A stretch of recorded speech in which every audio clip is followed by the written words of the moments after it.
In this workshop, we'll be taking a look at how to recreate some of the slides from my top 10 tips examples. These slides are all really quick and easy to create, using nothing more than shapes and text within PowerPoint, along with a few images and icons that will be important. Now, depending on what version of PowerPoint you're using, the default slide size may differ. I'm using PowerPoint 2010, so when I create a new slide, the default size will be 4:3 screen ratio. This size slide is more suitable for older monitors and screens. Most modern day monitors and screens are widescreen, so we want to change the size of our slide to 16:9 screen ratio in order to fit a widescreen monitor. If our slides are 4:3 screen ratio and we display these on a widescreen monitor or projector, then we're going to end up with a black bar on either side of the screen, where the slide doesn't quite fit the full width of the screen. If you're using PowerPoint 2016, then the default slide size should already be 16:9 widescreen, so there's no need to change it. So to change the slide size, head up to Design, then click on Page Setup. This will open the Page Setup window. Under Slides Sized For, click the drop-down box and select On-Screen Show 16:9, then click OK.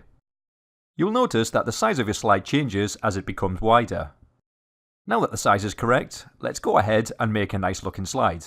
I like to start with a blank canvas, so even though PowerPoint has very kindly put these two text boxes here for me, I'm just going to hover over the bounding box for the text until my cursor changes from the type cursor to a quad arrow cursor. So you can see how when I move back inside the text box, my cursor turns back to the type cursor. Then when I hover over the bounding box, the cursor turns back to the quad arrow cursor. So this lets me know that I can select the object. So I'll just click to select it, and that's me selected that entire text box. Now I'll just hit delete on the keyboard to delete it, and do the same with the other text box. Okay, so now I have a blank canvas to work with. And if I just switch back over to my example slide, we can see that I have a large single image to the right, some text and an underline to the left, with a block of dark colour behind it. So if I head back over to my new slide, I'm going to first create the dark grey area to the left, and to do this I'm just going to use a rectangle shape. So head up to Insert, click on Shapes, then select the rectangle. So notice how the cursor has now changed to a crosshair. Position the crosshair where you want one of the corners of the rectangle to go, so in the bottom left for example. Click and hold the left mouse button and drag to create the rectangle shape, while still holding the left mouse button. Once you're happy with the shape, release the left mouse button and you now have your shape. So if you want to reposition the rectangle, hover over the shape until your cursor changes back to the quad arrow. So this indicates again that you can select the object. So click and hold to drag and reposition the rectangle. If you decide you want to change the size of the rectangle, simply hover over one of these little handles at the edge until your cursor changes to the double arrow. Then click and simply drag in or out to change the size. Now, as a lovely shade of blue this is, it's not the colour that I want, so let's go ahead and change the fill colour. So with the shape selected, right click to open the options for this object, and you'll see the fill colour icon. So that's the little icon with the paint bucket. Now beneath the icon is a small colour bar that indicates the colour that the tool is currently set to. So if we simply click the colour fill icon, it will change the colour of our shape to the colour that was represented in that small colour bar. But I want to choose a different colour, so instead of simply selecting the colour fill icon, instead select the small arrow to the right and this will open the theme colours window, allowing us to choose another colour.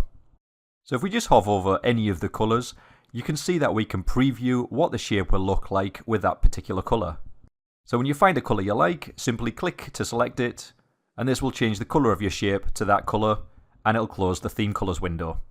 So I'm just going to go back up and change it to that dark grey that I have in my example slides.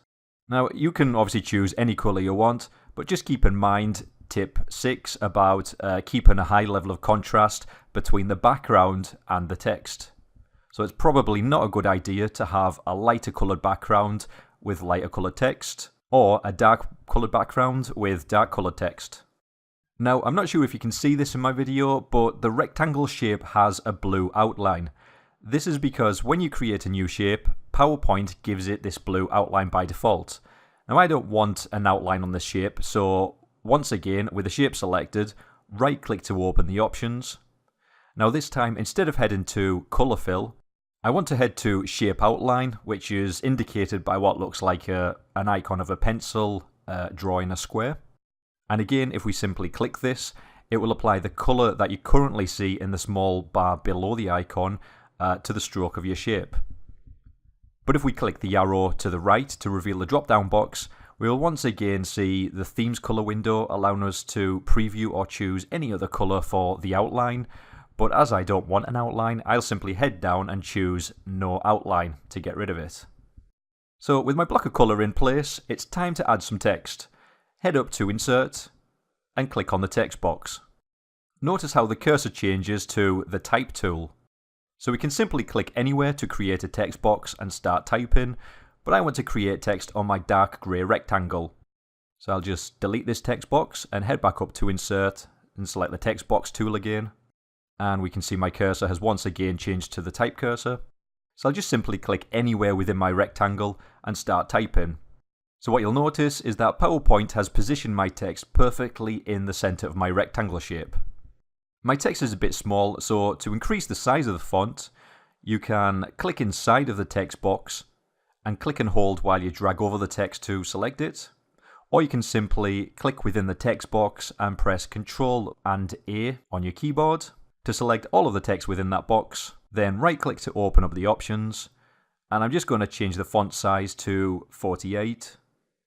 So again here, keep in mind tip 4 about using a sans serif font rather than a serif font. This just makes the text look a lot sharper, cleaner and modern. And also keep in mind tip 5 about making the text too small or too big. So the default font is a sans serif font, so this looks nice and crisp and clean and modern. What I wouldn't want, for example, would be a font such as this, which is a serif font. So this looks a little old-fashioned. It's not as easy to read on the slide, especially for anyone sitting at the back of the room. So I'll just change this back to my sans serif font.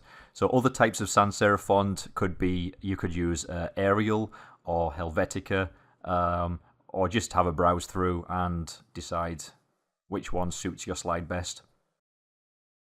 So you can decide whether or not you want your text to remain centered, or aligned to the left, or aligned to the right. For this one, I'm just going to leave the text centered.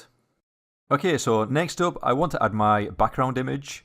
Keep in mind use of a single image in order to keep your slide clean and uncluttered, and also make sure that the image is a high enough resolution for your needs so that you don't have to scale it up, resulting in blurred and a pixelated image. Also keep in mind copyright. Not all images found on the internet are free to use. So you can visit the GCU library website for more information on copyright. If you're a participant on the GSBS Better Blended Learning community, under Graphics, click on Graphics for Use in Presentations, and you will see that I've put together a small selection of images and icons. The icons I created myself, and the photographs come from the GCU image catalogue, so they're all free for you to download and use in your presentations. So you can simply browse through the images, hover your cursor over the thumbnail for a brief description, and click the thumbnail to download a larger version of the image. So I'm just going to click to download this Hamishwood exterior at night. Now if you're a member of GSBS staff and you're not a participant on the GSBS Better Blended Learning community, just drop me an email and I'll be happy to add you. Okay, so open up the folder that you downloaded the image to, and then simply drag the image from the folder onto your PowerPoint slide. Now you can see that the image that I've chosen is huge, so we need to scale it down a little bit to make it fit. If I just drag the image to the side slightly, you can see that there are these tiny little handles, one on each side of the image and one in each corner. So we can hover the cursor over one of the handles until it turns into the double arrow cursor, and this allows us to drag the edges of the image in or out to scale it up or down. The problem here is if we just drag one of the sides of the image, then the image will become stretched and distorted. So what I want to do instead is drag one of the corner handles. This will ensure that the image is scaled uniformly.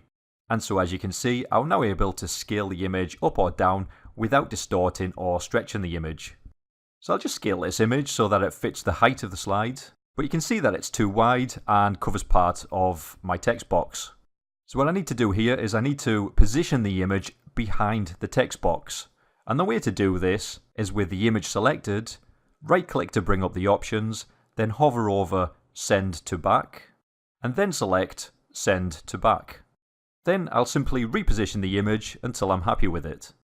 Now you may notice that the image extends beyond the edge of my slide slightly, so you can either crop the image if you wish by right-clicking on the image, selecting Format Picture, then selecting Crop. You can adjust the crop position, width, height, left and right values, but to be honest, once your slide is in slideshow mode, PowerPoint crops everything outside of the slide area anyway, and it only displays the content within the slide area. So just referring back to my original example slides, the only thing I need to add now is this underline.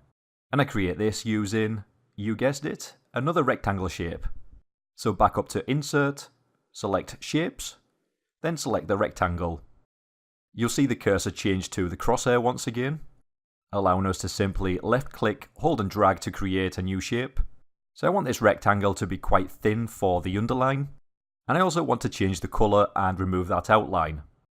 So with the shape still selected, I need to right click, then head over to Fill Colour, clicking on the small arrow to the right to open the themes colours, and I'll just go for this orange.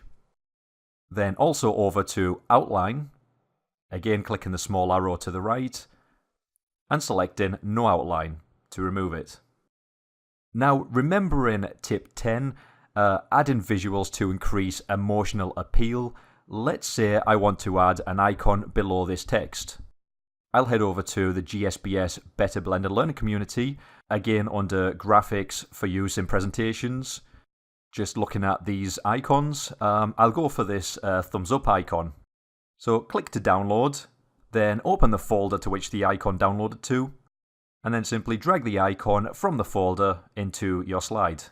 Once again, the image is far larger than I need, so I'll grab one of the corner handles and drag inwards to scale the icon down to a size that I'm happy with. And then I'll just reposition it to the center of the text box. So now that I've added the icon, I need to move the text and the orange underline up slightly. So I'll hover my cursor over the text until it changes to the type cursor. And I'm just going to click after the word Presentations, and then hit Enter on the keyboard a couple of times to add an extra couple of blank lines of text to the text box. So this will push the actual text upwards by a couple of lines, making space for my icon to breathe. Then I just need to select the orange underline and press the up arrow on the keyboard to move it up slightly until I'm happy with it. And maybe even select my icon again and nudge it down slightly using the down arrow on the keyboard. And that's how to create a modern, contemporary looking, visually interesting PowerPoint slide. Unfortunately, I'm unable to add non-GSBS staff to the community, but you guys can download a zipped folder containing the icons and images from Edshare by typing into your browser edshare.gcu.ac.uk/2861. If not already logged in, then log in using your staff details.